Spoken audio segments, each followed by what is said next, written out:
So you all are doing a lot of cool work beyond building up great journalists.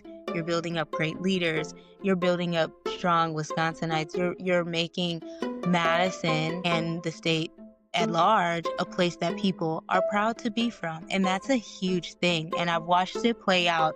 Like I said, in just coverage this week, I've watched Facebook comments where I can sense people saying that they're proud of a publication like yours existing in the city. And so that is a huge thing. And I'm thankful to be a part of that legacy. And I hope that your listeners continue to support that legacy. That felt really good to hear, Kyle. I love everything you just said. One other thing I want to add to that is not only do we want to, one of the reasons we exist is to create a media outlet where people can see themselves reflected and feel not so alone, maybe, and want to stay in Wisconsin, right? Not have this talent drain elsewhere.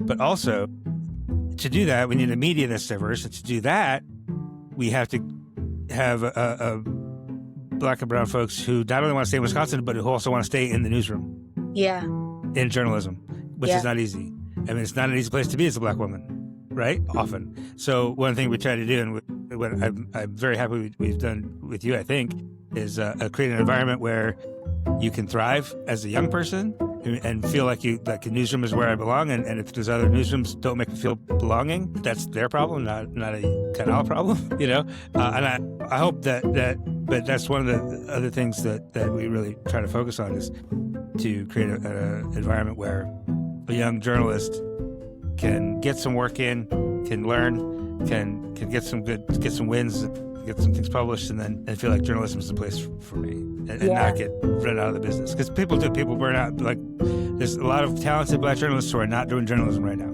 Yeah. Because of experiences in newsrooms, you know. Yeah, that's tough. That's tough, and it's hard to see. And I remember, like, kind of contending with that thought, like, when I was younger, like, watching Black women leave the field. But no, I think you all have done a good job with that. You know, I can't speak for everyone, but with me, I definitely feel like Madison 365 was one of a few places that made journalism a safe space for me to be, and reminded me that that not only is it okay for me to pursue this, right, when there was a lot of people telling me not to, but also, like, it just encouraged me along the way when I was confused or when I wasn't sure. You all definitely reminded me of how important it was that I was here. And so I'm thankful for that.